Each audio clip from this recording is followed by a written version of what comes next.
आज हम सुनने जा रहे हैं एक हॉरर स्टोरी। देखिए, केरल के कब्रिस्तान की एक चुड़ैल की डरावनी कहानी है। तो एक बार की बात है, केरल के एक छोटे से शहर में सुल्तान नामक का एक डरावना कब्रिस्तान था।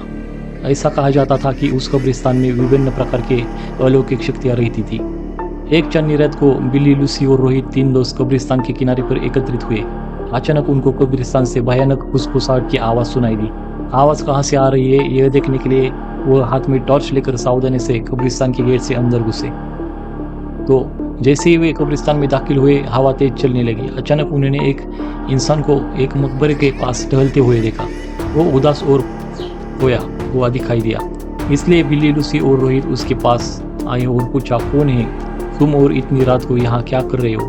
तो उसने जवाब दिया कि मैं एक आत्मा हूँ और मेरा नाम अकबर है। अकबर ने उन्हें उस भयानक अभिशाप के बारे में बताया जो इस कब्रिस्तान से सभी आत्माओं को परेशान करता था। हर रात एक प्राचीन चुड़ैल जागती थी और कब्रिस्तान पर जादू करती थी और अकबर जैसी मासूम आत्माओं को अपने वश में कर लेती थी।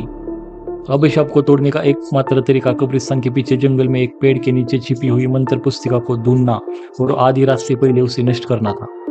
जादुई पुस्तक ढूंढने की दृढ़ संकल्प लेकर बहादुर टिकड़ी अपनी मिशन पर निकल पड़ी। उन्होंने अंधेरे में मकबरों के बीच रास्ता खोजा, जंगल में जाने के लिए, और इस बात का ध्यान रखा कि आराम करने वाली आत्माओं को परेशान न किया जाए। रास्ते में उन्हें बोन्स नामक एक शरारती छोटे कंकाल का सामना करना पड़ा, जो उन्हें जादू की किताब खोजने में मदद करने के लिए तैयार हो गया। वह कंकाल उन्हें एक पुराने आम के पेड़ के पास ले गई और कहा, इस पेड़ के पत्ते सब अपने पास रख लो। अगर ये पत्ता तुम्हारे पास रहेगा तो वह चुड़ैल तुम्हारा कुछ भी नहीं बिगाड़ सकती, और ये पत्ता तुम्हें जादुई किताब हासिल करने में मदद करेगा। यह कहकर वह कंकाल वापस कब्रिस्तान की तरफ चला गया। आम के पत्ते को अपने हाथ में लेकर तीन दोस्त जादुई किताब ढूंढने लगे। बहुत ढूंढने के पश्चात जंगल में एक झील के अंदर उन्हें चमकता हुआ कुछ दिखाई दिया।